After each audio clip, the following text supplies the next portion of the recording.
কোথা থেকে কি ধরা হলো যদি একটু বিস্তারিত বলেন। অ্যাকচুয়ালি গত 12 তারিখ রাত্রিবেলা এমবিবি ক্লাব এলাকার অনির্বাণ দাসের বাড়ি থেকে একটি বাইক চুরি হয়। তো বাইক চুরি হওয়ার পর সে একটি সুনির্দিষ্ট অভিযোগের ভিত্তিতে একটা কেস নেওয়া হয়, কেস নাম্বার 22।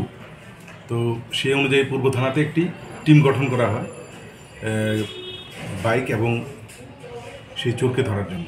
তো অ্যাকর্ডিংলি রানা চ্যাটার্জি ওসির নেতৃত্বে সেই টিম কাজ করা শুরু করে এবং সেই অনুযায়ী গত রাত্রে আমরা সেই সুমন এবং সঙ্গে তার এই বাইক দুটোকে আমরা উদ্ধার করতে সক্ষম হই।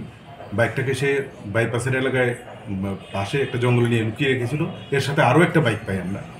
ওই বাইকটা কোথা থেকে চুরি হয়েছে সেটা আমরা এখনও তদন্ত করছি। তো সুমনকে জিজ্ঞাসাবাদ করা হয়েছে, কিছু আরও করা হবে। আরও অন্যান্য কেসগুলির সাথে ও জড়িত আছে কিনা সেটা সেই ক্ষেত্রেও আমরা খোঁজখবর নিয়ে বার করব। সুমন ছেলেটা এমনিতে করে কি? ও বাড়ি কোথায়?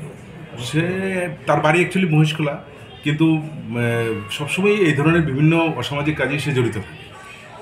তার নামে কি আগে কোনো কেস জড়িত? হ্যাঁ, আগেও কেস আছে। সুমনের টাইটেলটা? সুমন দাস। বয়সটা 24। বাইকগুলি কবে চুরি হয়েছিল? বাইক চুরি হয়েছে 12 তারিখ, লাস্ট 12 তারিখ রাত্রিবেলা। কোন জায়গা থেকে? এমবিবি ক্লাবে। কোথা থেকে এটা ধরা হয়েছে বললে?